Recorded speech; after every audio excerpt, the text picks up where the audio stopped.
Ya, salah satu yang paling kita tunggu sebetulnya RPP yang sedang disepakati dengan Komisi 2 ini sebetulnya harus segera beres, Bu. Tapi sampai hari ini juga belum. Nah, apa korelasinya dengan semua itu? Karena ini menyangkut kebijakan strategis di Kementerian Pan-RB. Jangan sampai terhambatnya RPP yang belum rampung ini membuat rencana-rencana strategis dan target-target yang sudah disepakati itu tidak tercapai.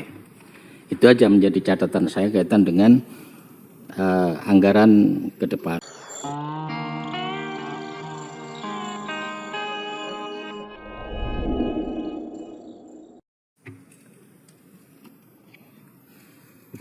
Terima kasih. Assalamualaikum warahmatullahi wabarakatuh. Selamat sore, salam sejahtera untuk kita sekalian.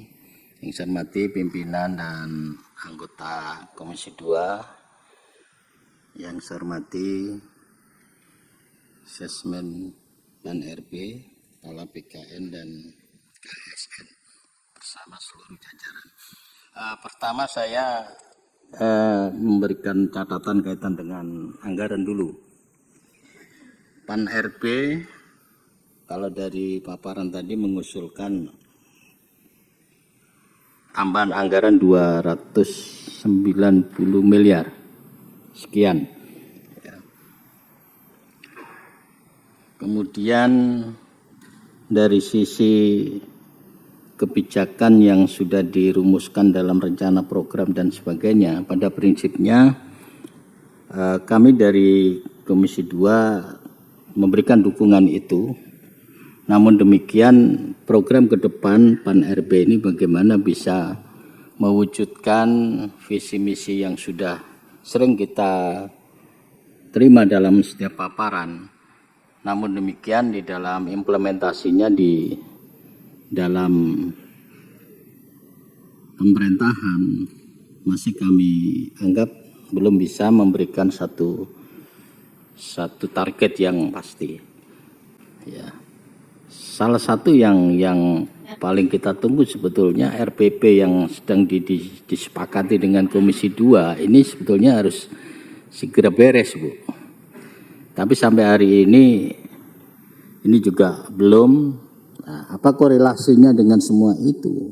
Karena ini menyangkut kebijakan strategis di Kementerian Pan-RB.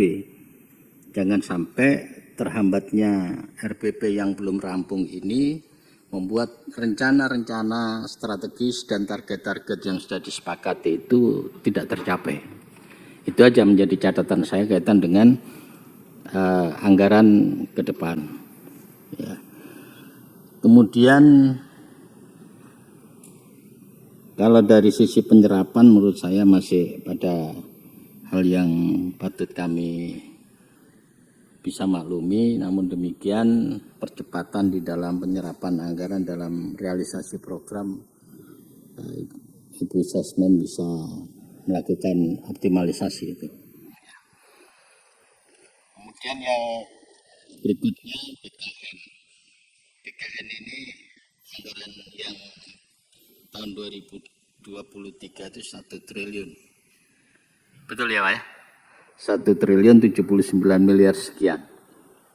Angka ini menurut saya cukup besar karena memang ini ada kaitannya dengan program-program rekrutmen ASN, kemudian P3K dan lain sebagainya. Tentunya ini ada koreksi yang perlu saya sampaikan kaitan dengan anggaran 2023. Ini di halaman 8, Pak, kaitan dengan capaian program prioritas nasional tahun 2023. Halaman 8 yang ini. Ya. Itu di poin nomor 2 dan nomor 3. Itu ada capaian yang luar biasa fantastis menurut saya. Dari target 100% tercapai 161%. Ini salah asumsi waktu merencanakan atau memang ini ada upaya-upaya inovasi yang dilakukan. Karena anggarannya tidak berubah, tapi target capaiannya sampai 161%. Berarti 61% itu didukung anggaran apa enggak? Logikanya gitu aja. Jadi kalau anggarannya enggak berubah, tapi capaiannya melebihi 50%, ya, itu model inovasinya seperti apa?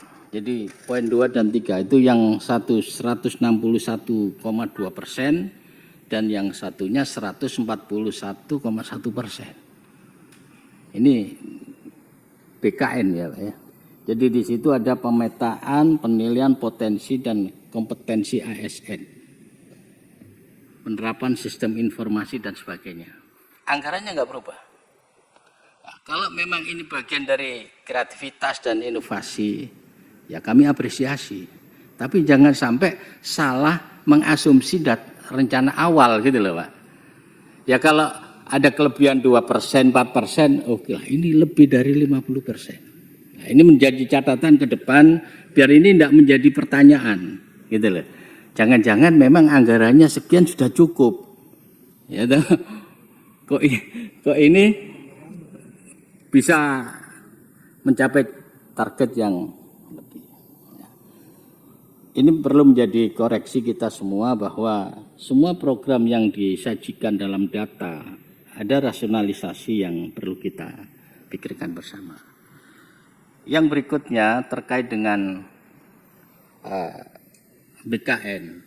Dalam kebijakan ke depan dari semua program yang sudah kita terima, data dan program yang sudah terrealisasi, pada prinsipnya kami akan dukung BKN tetap eksis dalam menjalankan tugas pokok dan fungsinya sebagai lembaga negara. Meskipun di dalam undang-undang ASN yang terbaru itu ke depan perannya memang ini harus terintegrasi dalam satu kementerian Pan-RB. Nah, ini perlu kita dalemi nanti pada saat pembahasan anggaran tahun 2025 karena ini masa transisinya dan RPP ini kalau tidak terbit sampai dengan akhir jabatan periode ini ya, kita nggak bisa bayangkan kendala-kendala lapangan yang akan terjadi. Kemudian yang berikut dari KSN. Ini yang bocor apa ini?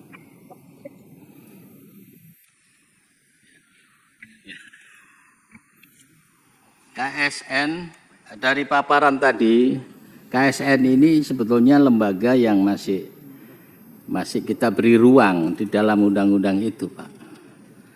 Tapi peran-perannya sampai dengan April sebagaimana yang Bapak sampaikan tadi, ini belum bisa bekerja secara maksimal karena memang ada ketentuan-ketentuan itu, termasuk anggaran, Pak.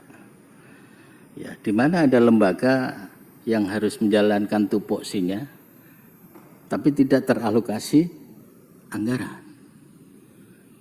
Ya, nah ini akan menjadi masa transisi lagi. Tadi yang sebelumnya itu ada juga lembaga yang juga nomenklatur programnya ada tapi anggarannya nol. Ya.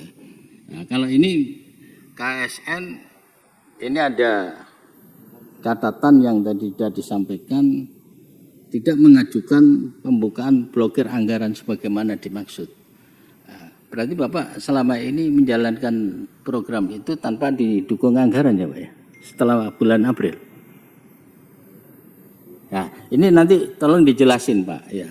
Jadi kami dari Komisi 2 hal-hal yang seperti ini dalam masa transisi ini jangan sampai ya, ada pembiaran yang pada akhirnya kita Komisi 2 menghadapi satu problem.